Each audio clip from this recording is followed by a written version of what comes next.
Noong nakaraang taon, inilahad ko ang tatlong mahalagang pundasyon: maayos na proseso, malinaw na komunikasyon, at tiwala sa sistema.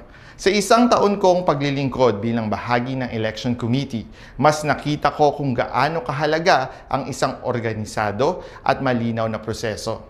Dahil dito, nagsisimula ang tiwala, hindi lamang sa eleksyon, kundi sa pamamahala ng ating kooperatiba. We work to make our elections more accessible through clearer guidelines, improved documentation, and more structured procedures.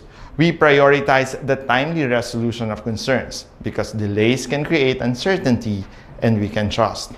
At higit sa lahat, pinalakas po natin ang transparency at engagement upang ang bawat miyembro ay may sapat na impormasyon, malinaw na pag-unawa sa kanilang mga karapatan, at pagkakataong marinig ang kanilang boses.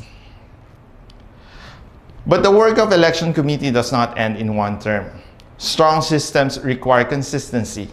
Policies must not only be written, they must be properly implemented.